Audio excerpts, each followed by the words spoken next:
Pero bago tayo magpatuloy ay pakilike ang ating video. Ganun din ang subscribe button, pati na rin ang bell icon para lagi tayong updated sa mga parating ko pang mga uploads.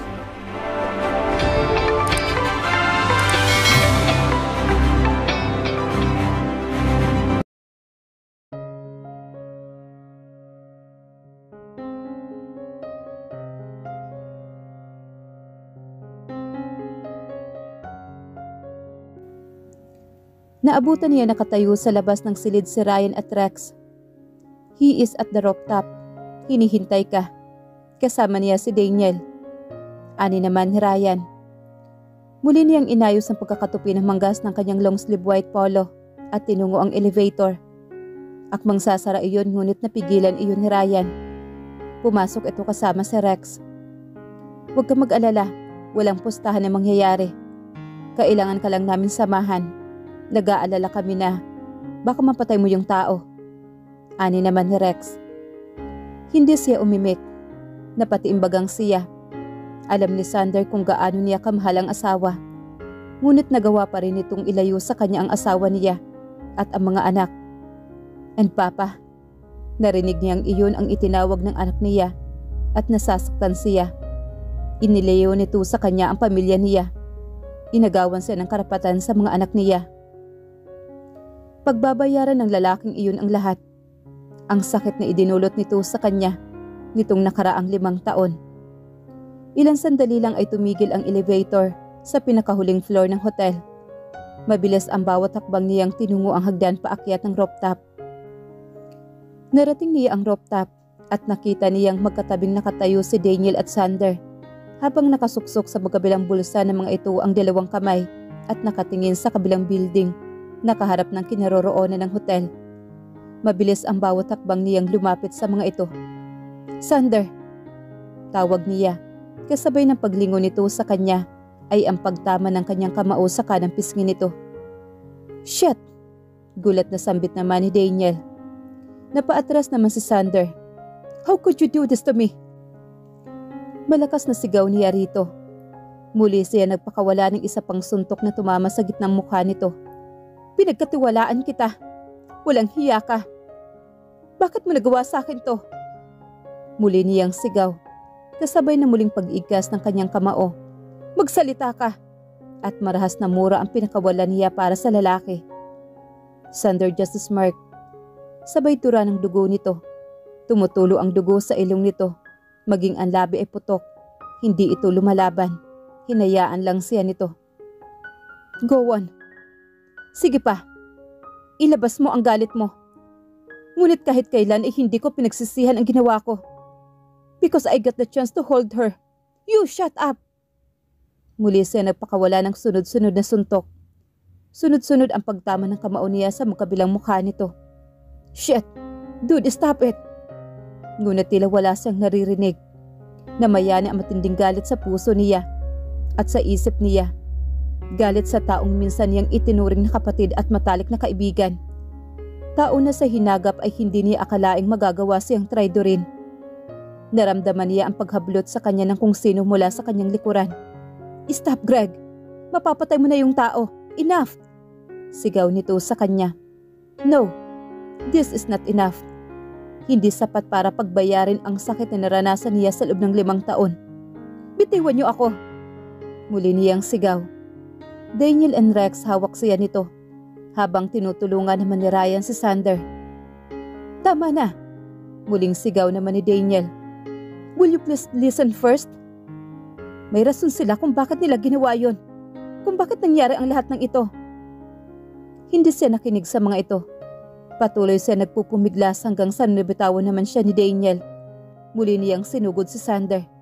Sabi ng tama na! Muli may humablot sa kanya. Kasabay ng pagtama ng kamao nito sa kanyang panga. Tumingala siya. It was Rex. Ang malakas na pagtama ng kamao ni Rex sa kanyang panga ang nagpagising sa kanya. Tama na! Malakas na sigaw ni Rex. Will you please give him a chance to explain? Give him a chance, dude. Dahil kahit papaano nabuhay ang asawa mo. Dahil sa kanya. He made a mistake, yes. But don't forget the fact. that he took good care of your family for 5 years. Violet survived because of him. Anong gusto mong sabihin ko ha? Sabay turo niya kay Sander. Ngayon ay lupaypay na nakaupo sa sahig habang nakasandal sa pader. Gusto mo na magpasalamat ako? Magpasalamat ako dahil inilayo niya sa akin ang asawa ko at tinanggalan niya ako ng karapatan sa mga anak ko. Yung ba ang gusto mo ha, Rex? Ang magpasalamat ako?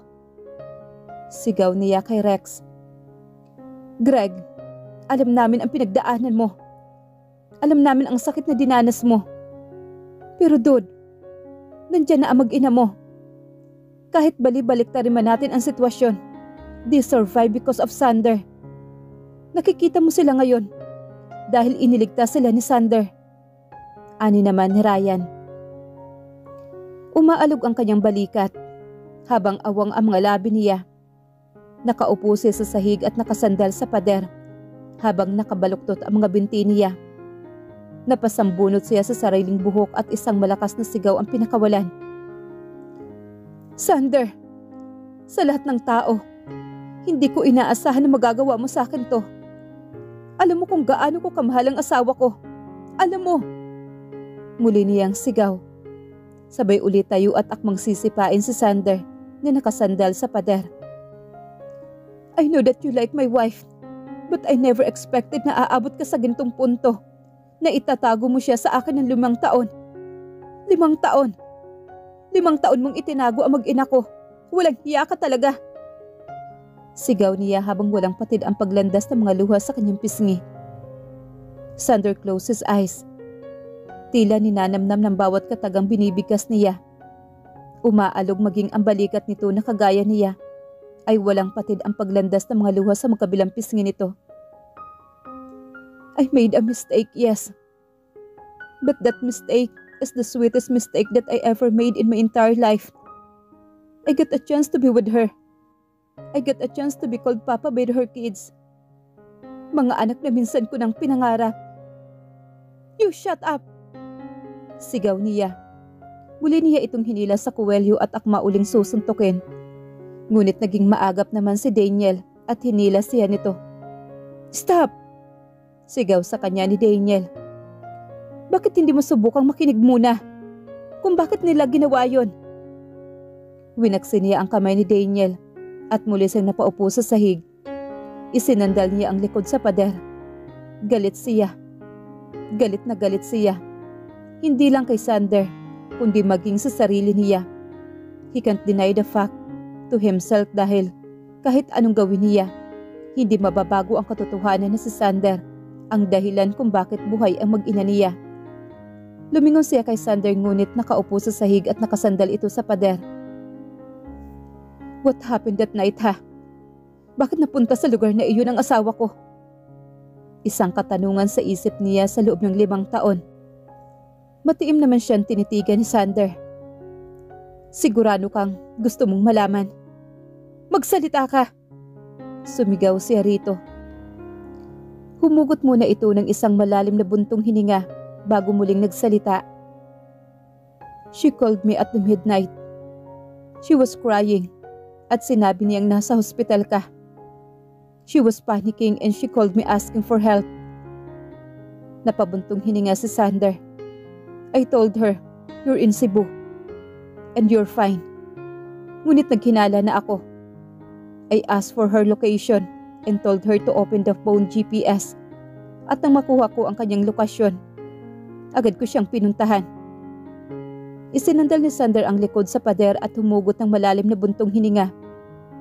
A few moments later, I heard him scream and overheard a loud bang. I asked her what happened. Sabi niyang may bumubundol sa likuran ng sasakyan niya. I did the best I can upang makarating sa lokasyon niya. Ngunit huli na nang dumating ako. I witnessed kung paano ilang beses tumilapon ang sasakyan niya. Humahagulhol na wika ni Sander. I took her immediately inside the car. And a few seconds later, her car exploded. Mariin siyang napapikit na tila nakikita niya sa kanyang balintataw ang matinding takot na nararamdaman ng asawa niya sa mga oras na iyon. Umaalingaw-ngaw maging ang kanyang pandinig Ang matinis na sigaw ng asawa niya sa mga oras na iyon dahil sa matinding takot. Muling namayani ang katahimikan sa paligid. Even Daniel, Rex and Ryan ay hindi umiimik. Tila nakikiramdam lang ang mga ito sa kanilang dalawa ni Sander. Bakit mas pinili mo na ilihim sa akin, Sander? Bakit hindi mo agad sinabi? Bakit? Muli siyang tumayo at sinugod niya si Sander. Ngunit maagap si Rex at Daniel.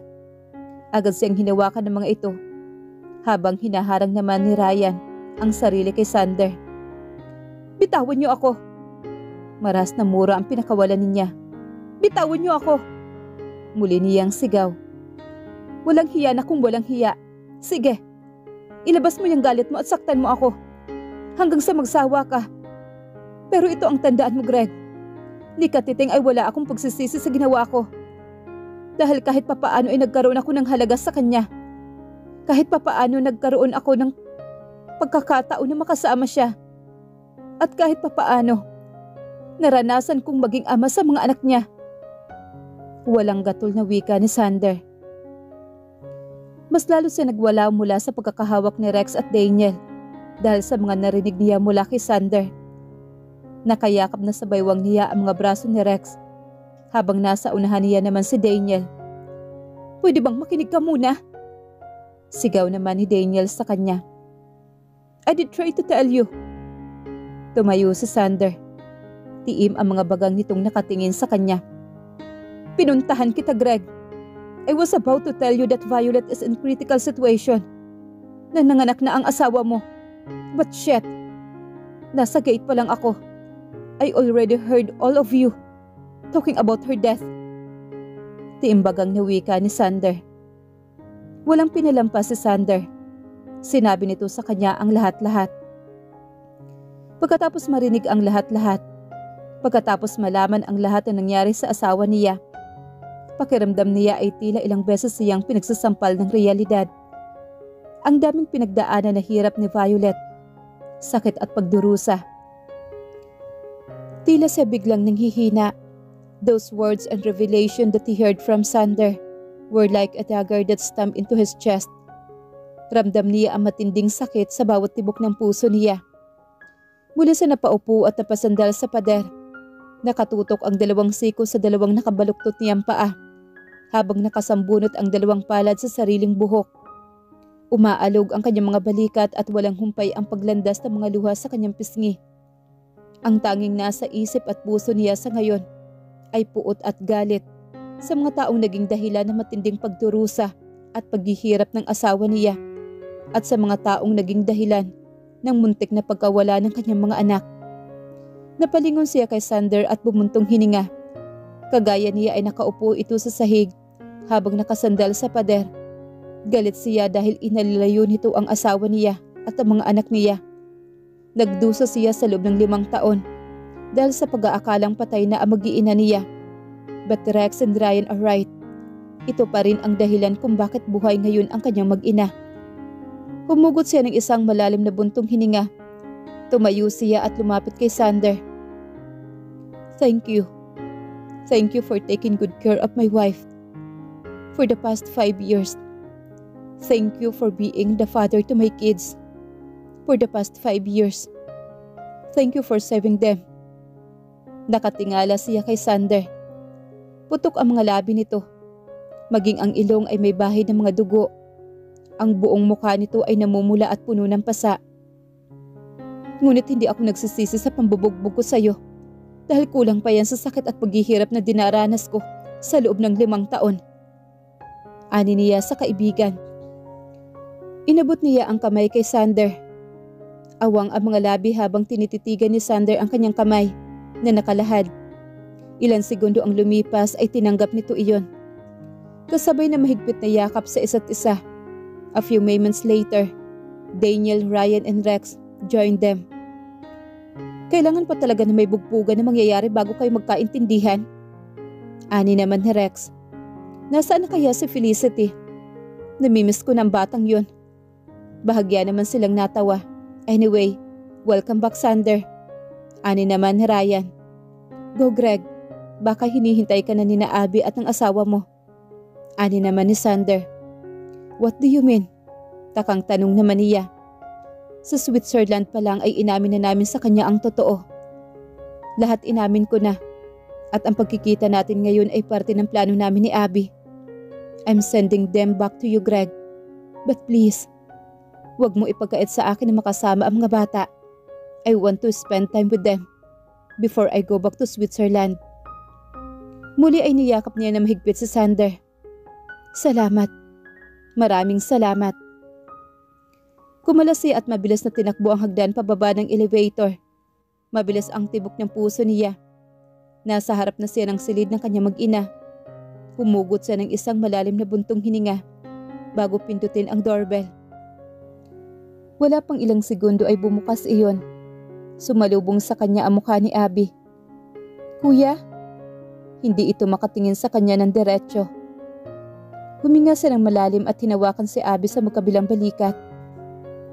You have to tell me everything. Pagbabayarin ko silang lahat. Pagbabayaran nila ang lahat ng sakit at pagdurusa ng asawa ko sa loob ng 5 taon. Nasa kulungan na sila, kuya. Hindi yun sapat, Abby. Hindi sapat na makulong lang siya.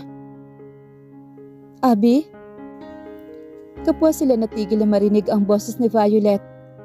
Nakatayo na ito sa hindi kalayuan mula sa kanila ni Abby. Lumapit ito sa may mga nakalapag na traveling bag. Bahagyang yumukod at binuksan nito ang isa sa hindi kalakihang bag at nagkalkal. Ate?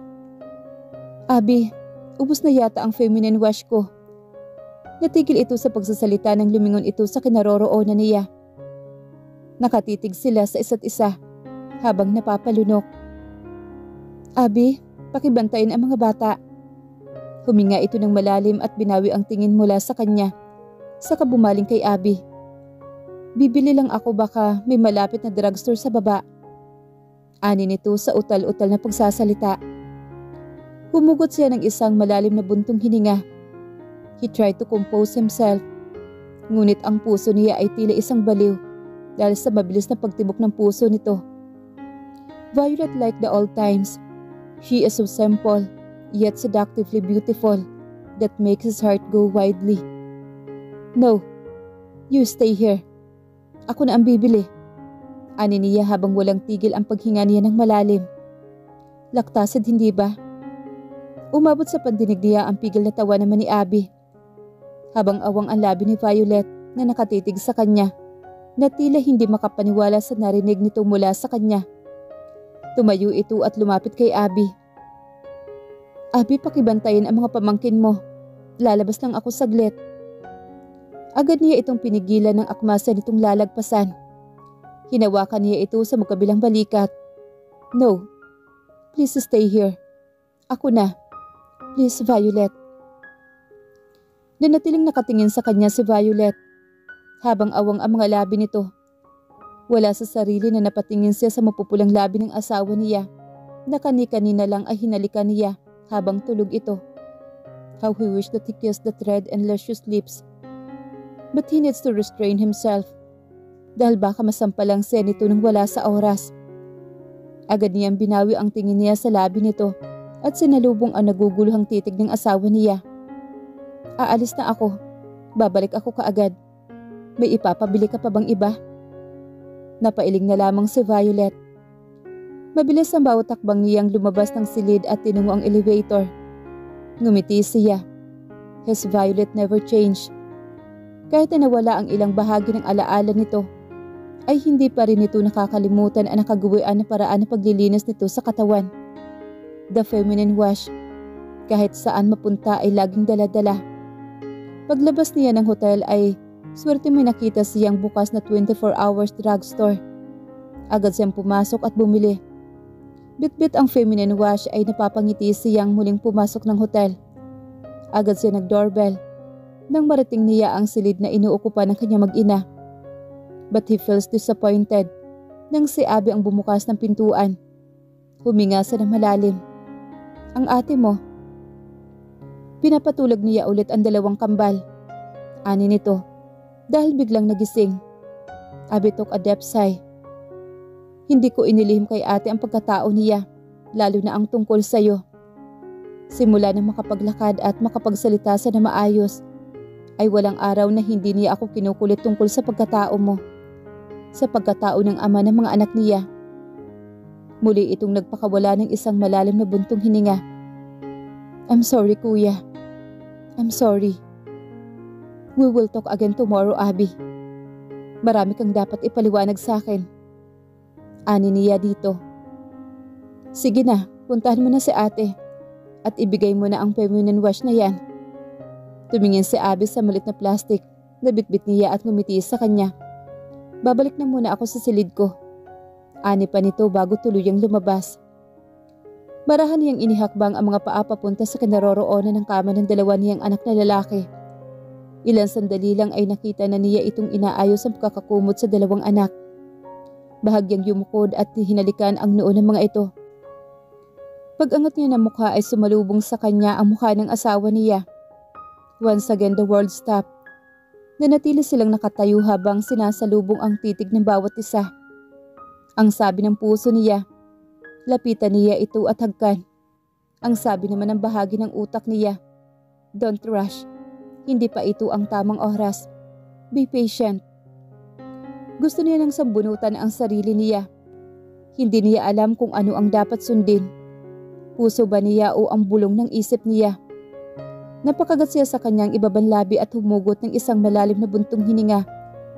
Inabot ng kamay nito ang plastic na kanyang bitbit na naglalaman ng feminine wash na binili niya para dito. Sa halip na ibigay ang plastic na may lamang feminine wash, ay hinila niya ang kamay nito. Sweetheart, pwede mo ba akong kausapin? Please, Violet. Pakiramdam ko para nasasabog ang dibdib ko. Nanginginig ang boses niya. Please. Pakiusap niya sa asawa. Greg, patawad kung hindi kita maalala sa ngayon. Gagawin ko ang lahat upang makaalala. Patawarin mo lang si Abby at si Sander. Sweetheart, kahit sobrang sama ng loob ko, kahit tila sasabog na ang dibdib ko dahil sa matinding galit, handa pa rin akong patawarin si Sander dahil ibinalikan niya sa akin at ang mga anak natin. Salamat, Greg. Pipilitin kong makaalala. Pangako, pipilitin ko.